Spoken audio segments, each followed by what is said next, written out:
시간 함께 읽은 말씀 가지고 하나님과 심정을 통할 때라는 제목으로 하나님 말씀 전하도록 하겠습니다. 사람이라면 누구나 이제 한계에 부딪히고 또 고난을 겪어본 적이 있을 겁니다. 그럴 때 사람은 이제 고립되어서 외로움이나 절망과 같은 감정을 느끼게 됩니다. 어떨 때는 사랑하는 사람들의 위로나 응원도 다 소용이 없구나 생각될 때도 있습니다. 그럴 때 우리에게 있는 위로는 하나님이 그런 곳에도 계시다는 사실이 아닐까 합니다. 오늘 본문이 우리에게 주는 위로가 그렇습니다. 오늘 본문에서 하나님께서는 한나라는 한 여인의 기도를 들으시고 그를 생각해 주셨습니다. 한나는 자기 능력으로는 극복할 수 없는 그런 현실에 갇혀 있었습니다. 인간의 힘으로는 해결할 수 없는 현실에 한나가 붙잡혀 있었습니다. 그런데 그 무능의 한복판에서 하나님이 위로하십니다. 그리고 한나가 그 위로를 믿음으로 붙듭니다. 그러자 한나의 삶에서 모든 것이 변하게 됩니다. 이 한나에게는 자식이 없었습니다. 얼마나 오랫동안 자식이 없었는지는 모르겠습니다. 그런데 본문 5절을 보시면 한나에게는 갑절을 주니 이는 그를 사랑함이라. 그러나 여호와께서 그에게 임신하지 못하게 하시니 그랬습니다. 여기서 여호와께서 그를 임신하지 못하게 하시니 라는 표현으로 미루어 보건대 아마 꽤 긴 시간 각고의 노력에도 임신이 불가능했다는 것을 우리가 알 수 있습니다. 그러니까 이 표현에는 이제 그들이 노력했다는 뜻이 포함되어 있기 때문입니다. 그러나 여호와께서 임신하지 못하게 했습니다. 아마 당시에 임신을 위해서 좋다는 여러 방법들을 그들도 찾아봤을 겁니다. 그러나 여호와께서 막으셨습니다. 임신을 하지 못하게 했습니다. 그래서 한나는 불임이라는 딱지를 붙이고 수치스럽게 살아야 했습니다. 7절은 이런 해석의 세기를 박아주는데 7절 보시면 매년 한나가 여호와의 집에 올라갈 때마다 남편이 그같이 하매 브린나가 그를 격분시킴으로 그가 울고 먹지 아니하니 그랬습니다. 여기서 성경은 매년이라는 말로 한나가 오랜 기간 불임이었다는 것을 알게 해줍니다. 이것은 여자로서 아마 견디기 힘든 조건이었을 것입니다. 그런데 이제 그것도 견디기 힘든 조건인데 이제 그의 곁에는 이 남편이 얻은 또 다른 아내 브닌나라는 사람이 있었습니다. 그런데 이 브닌나에게는 하필 또 자식이 많았습니다. 그 말은 무슨 뜻입니까? 남편에게는 문제가 전혀 없다는 뜻이죠. 이런 조건이니 한나가 얼마나 기가 죽었겠습니까? 그런데 6절을 보십시오. 6절 보시면 여호와께서 그에게 임신하지 못하게 하심으로 그의 적수인 브닌나가 그를 심히 격분하게 하여 괴롭게 하더라. 이런 상황에서 한나는 브닌나에게 심한 괴롭힘까지 당해야 했습니다. 자식이 없다는 이유로, 그런데 남편의 사랑을 독차지한다는 이유로 한나는 브닌나에게 조롱을 당하고 멸시를 받아야 했습니다. 그것이 어찌나 심했던지 한나는 먹을 것이 입에 넘어가지 않을 정도였습니다. 여러분, 먹는 것이 입에 넘어가지 않을 정도의 근심 겪어본 적 있으십니까? 우리 성도님들 인생에는 없기를 바랍니다. 저는 몇 번 그런 적이 있었던 것 같은데 이제 그때의 마음이라는 거는 정말 처참합니다. 무겁고 황폐하고. 그런데 한나가 그런 상황이었던 거예요. 식음을 패하게 하는 인생의 고통, 그것이 한나를 붙잡고 있었습니다. 그러나 그런 한나에게도 위로가 없던 것은 아닙니다. 한나에게도 살 길은 있었습니다. 그녀에게는 그녀를 아끼고 사랑하는 남편 엘가나가 있었습니다. 8절 한번 보시면 그의 남편 엘가나가 그에게 이르되 한나여 어찌하여 울며 어찌하여 먹지 아니하며 어찌하여 그대의 마음이 슬프냐 내가 그대에게 열아들보다 낫지 아니하냐 하니라. 이런 위로가 있었기 때문에 한나는 이 밥이 안 넘어갈 정도의 극심한 아픔과 슬픔 속에서 참고 견딥니다. 그래서 9절을 보면 그들이 실로에서 먹고 마신 후에 한나가 일어나니 라는 구절이 나옵니다. 한나는 남편의 위로를 받고 이제 먹었습니다. 그리고 일어났습니다.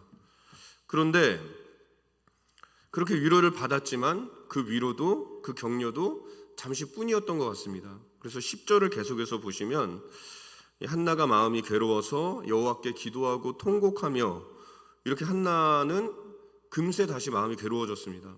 그래서 통곡하며 기도한 것을 알 수 있습니다. 열 아들보다 나은 남편의 사랑, 그런 사랑이 있었음에도 한나의 외로움은 그치지 않았습니다. 이렇게 사람이 줄 수 있는 위로나 응원은 한계가 분명합니다. 우리에게는 세상의 위로나 응원이 닿지 않는 곳이 있고 거기에 우리가 정의치 할 때가 있습니다. 그럴 때는 무슨 말도 위로가 안 되고 어떤 일도 힘이 되지를 않죠.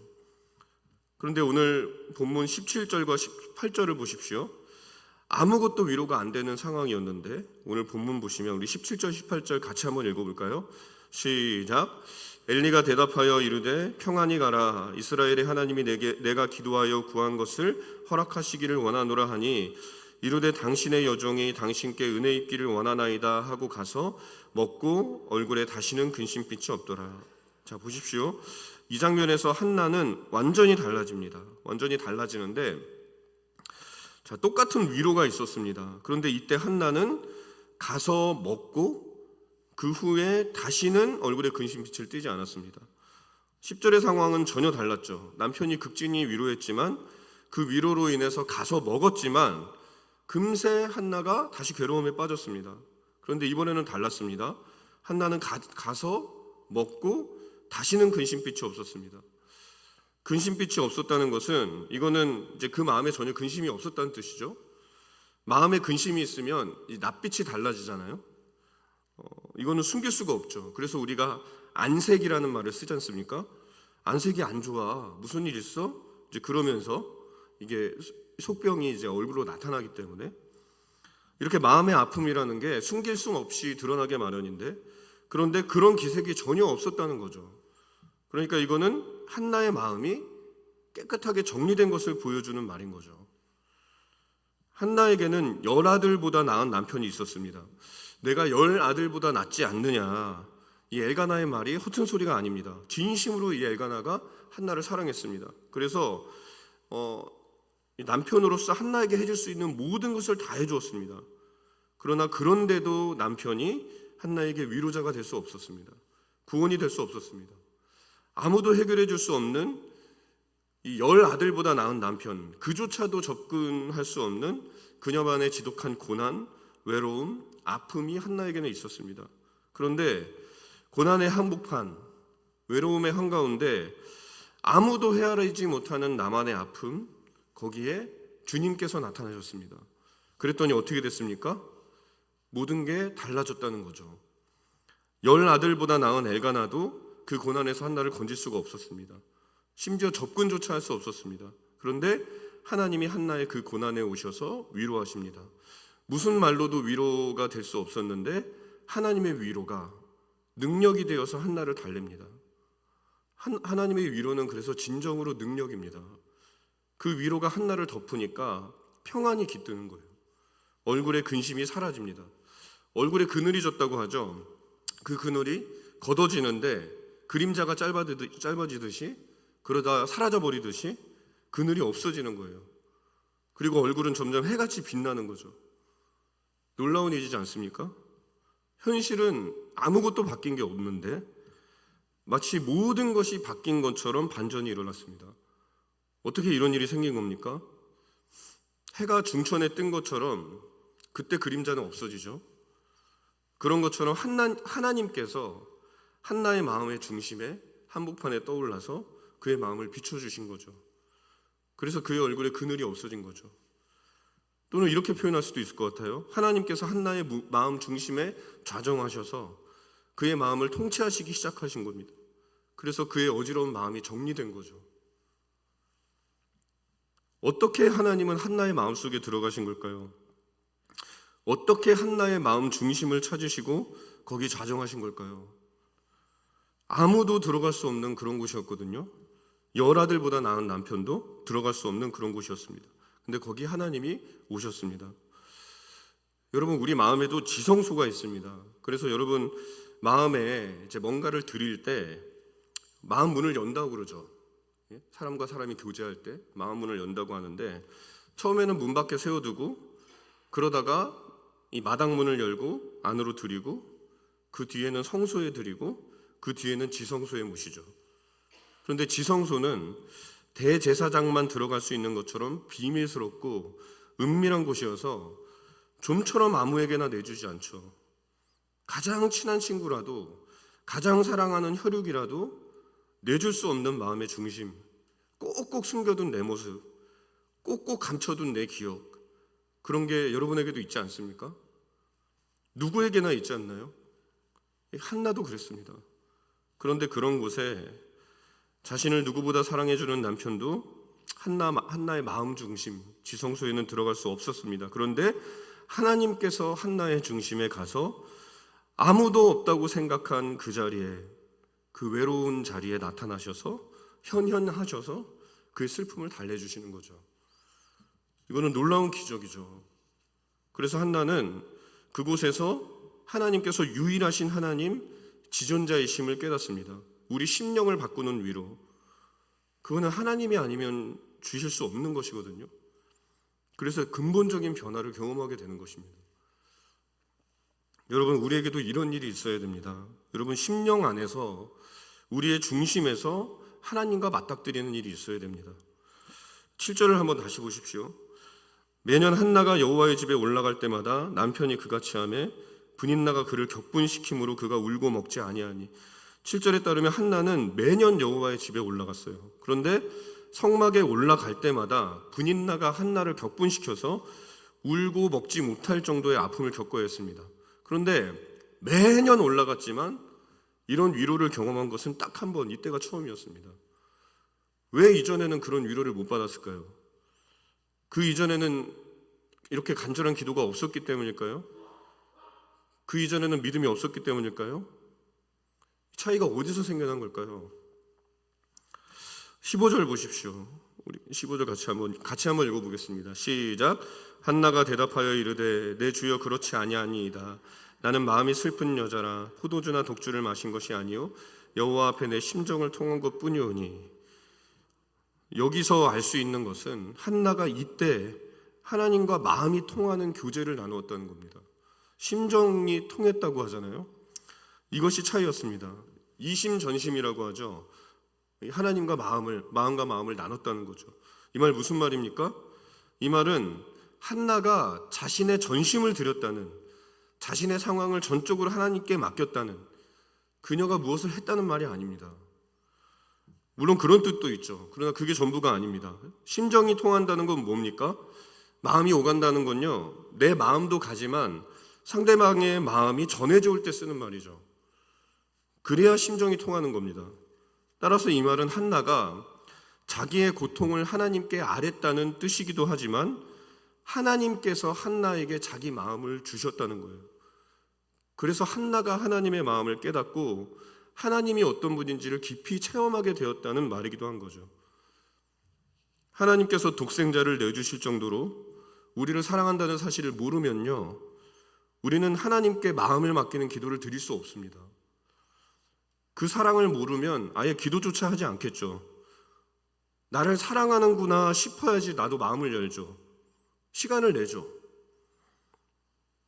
나를 조금도 사랑하지 않는 사람에게 여러분은 여러분 마음을 나누십니까? 시간을 내십니까? 그렇지 않죠. 또 하나님께서 전능하신 하나님이심을 모르면 우리는 하나님께 우리 삶을 온전히 맡길 수가 없습니다. 내 삶을 맡겨도 되겠다 싶어야 삶을 맡기죠. 좋은 직장에 들어가려고 왜 노력합니까?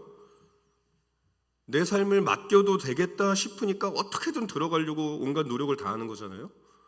그런 것처럼 하나님이 삼성이라는 기업보다 더 대단하신 분임을 알아야지 기도도 하는 거예요. 그러면 어떻게든 기도하려고 애쓰겠죠. 그런 의미에서 하나님을 제대로 알아야 기도도 바르게 되는 거예요. 심정이 통하는 것은 그러므로 한나 안에서 하나님이 어떤 분인지를 알게 되는 은혜가 있었다는 말이기도 한 겁니다. 그러니까 먼저 은혜가 있었습니다. 한나는 그래서 하나님께 마음을 드린 거예요. 그러니까 한나의 마음에 이전에 매년 성전에 올라왔지만 한 번도 없었던 일이 벌어졌습니다. 그게 뭡니까? 하나님을 그녀가 알게 된 거예요. 하나님과 심정을 통하는 교제를 통해서 한나의 마음 깊은 곳에 하나님의 임재가 일어났습니다. 그래서 하나님을 아는 지식이 그 안에서 새로워졌어요. 한나 안에 온전하신 하나님에 대한 상이 그려졌습니다. 그래서 그녀 안에 하나님 형상의 회복이 일어났어요. 이전에는 하나님에 대한 형상이 일그러져 있었겠죠. 나한테만 자녀를 주시지 않는다는 원망, 하나님의 사랑에 대한 의심, 분인나에 대한 미움, 이런 걸로.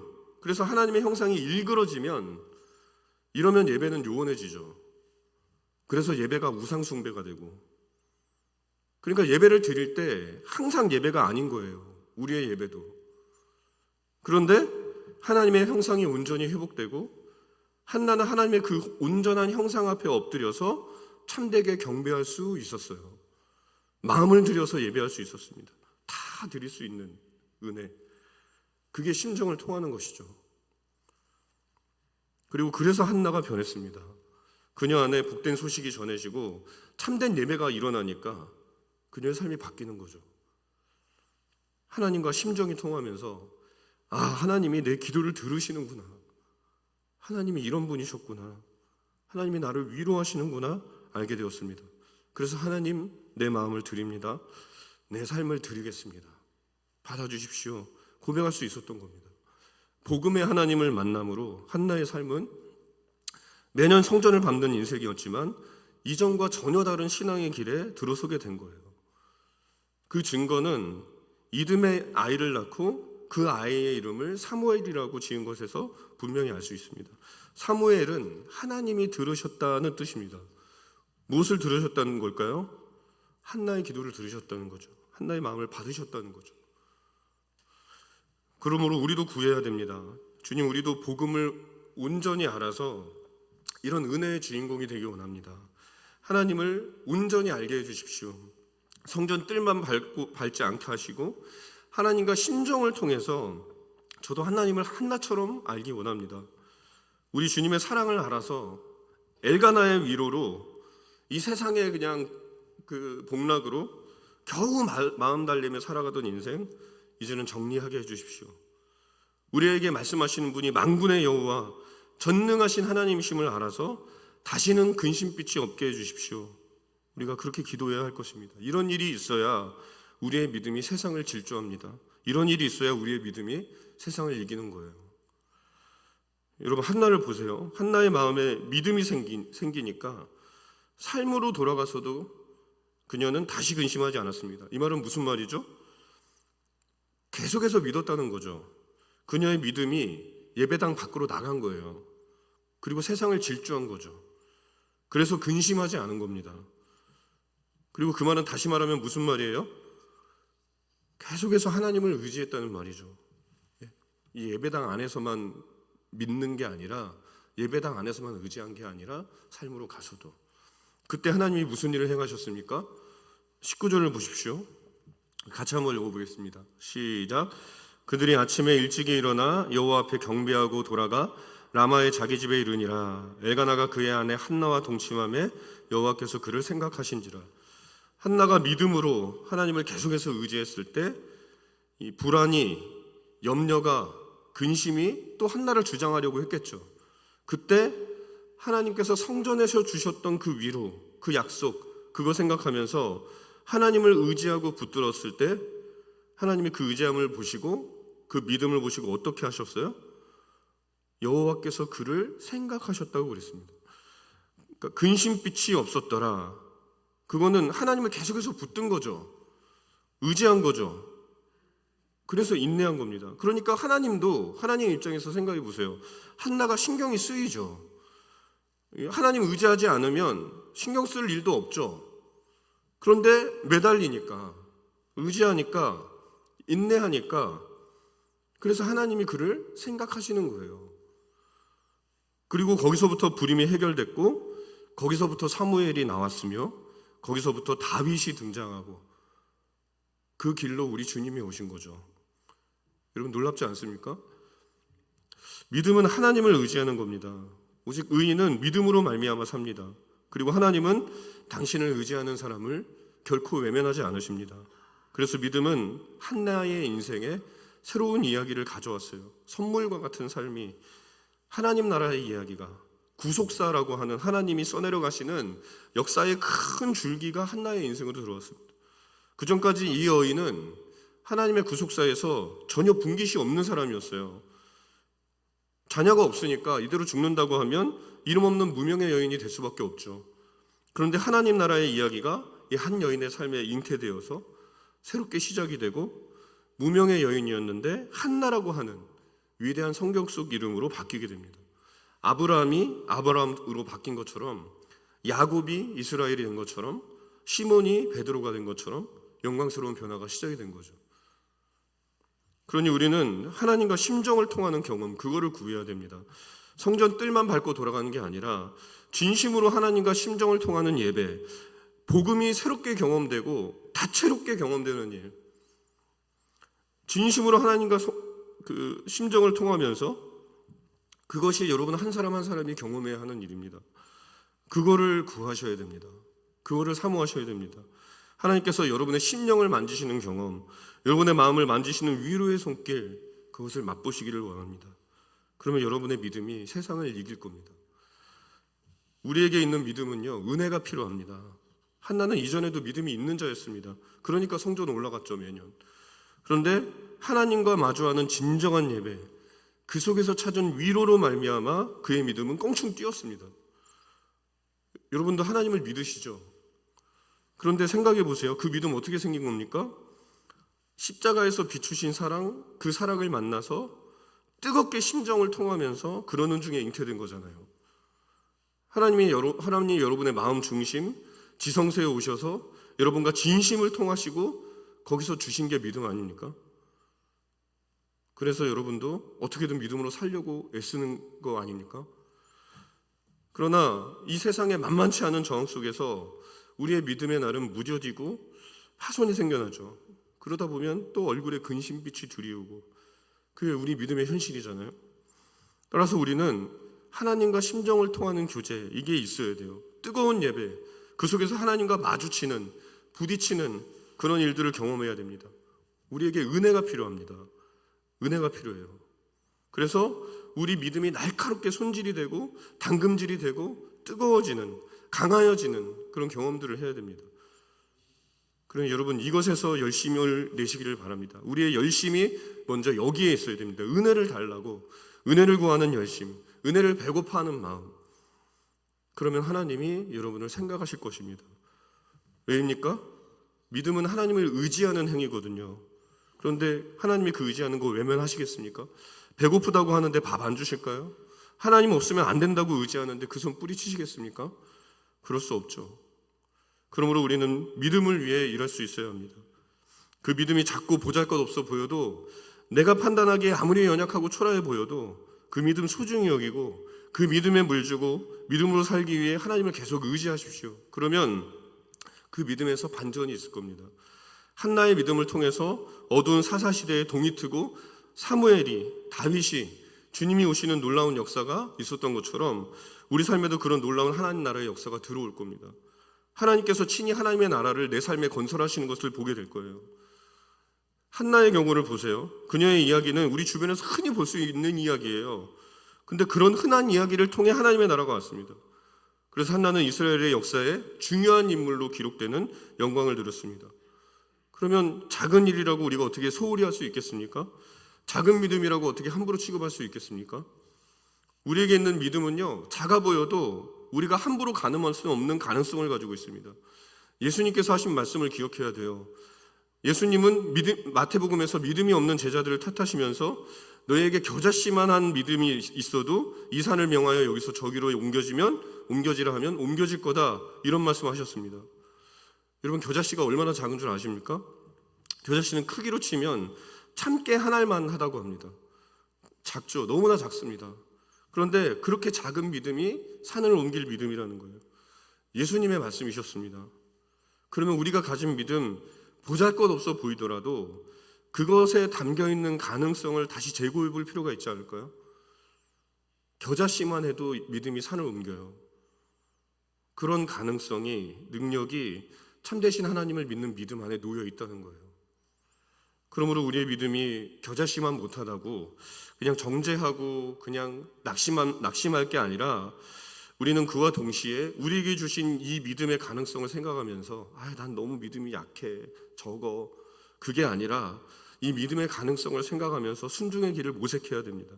겨자씨만큼만 돼도 놀라운 일이 있겠구나 생각하고 믿음을, 신앙생활을 다시 조명하고 우리에게 있는 믿음이 가리키는 방향을 똑바로 보면서 한 걸음 한 걸음을 내딛어야 됩니다.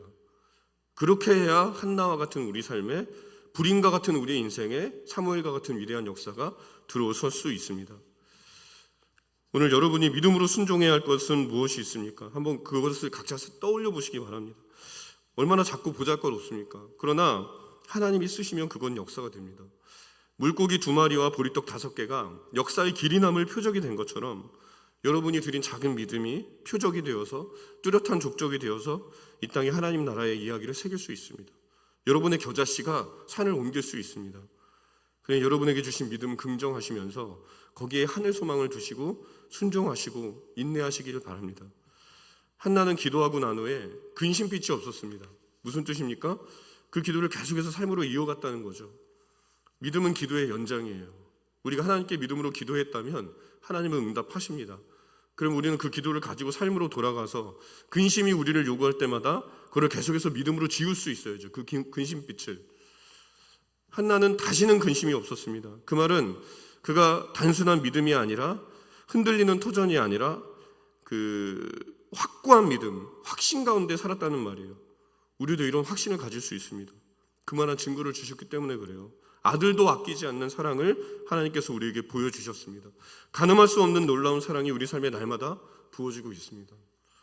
그러니 근심을 지우십시오. 하나님을 믿는 믿음이 일하게 해야 됩니다. 이를 위해서 기꺼이 수고를 하시기 바랍니다. 예배를 소중히 여기시고 하나님과 심정을 통하는 교제를 사모하십시오. 은혜를 구하십시오. 나는 불임이고 불구지만 하나님 의지하면 내가 서리라, 내가 생명을 낳으리라, 이거를 믿고 이 믿음이 내 인생의 동화죽이다, 구원이다, 유일한 소망이고 가능성이다 여기시고 믿음이 자라도록, 믿음이 능력이 되도록 믿음을 위해 일하시기를 바랍니다. 다음 주에 우리가 이제 가정 세미나를 가지려고 합니다. 2주에 걸쳐서. 그때 여러분의 믿음을 위해서 참여하시고 하나님과 심정을 통하는 교제를 구하십시오. 그러면 하나님께서 여러분 생각하실 거예요. 여러분에게 풀리지 않는 문제가 있습니까? 기도하십시오. 아무도 도움이 안 되더라도 하나님은 도움이 되시는 분입니다. 그러니 기도하십시오. 믿음으로.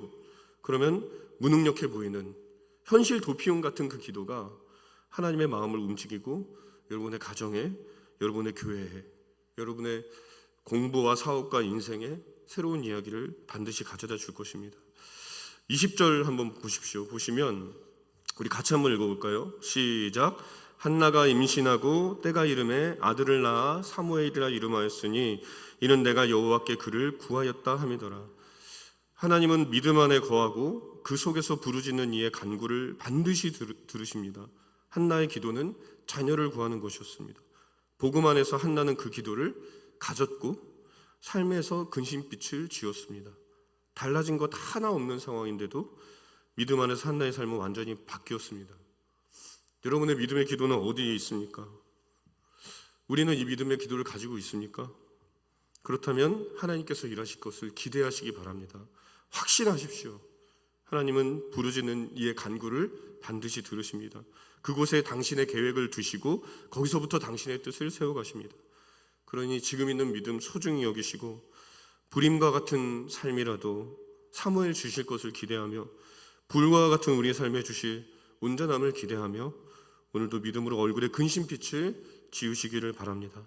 그리고 하나님 앞에서 신실하게 살아가시는 우리 성도님들 되시기를 주님의 이름으로 축원을 드립니다.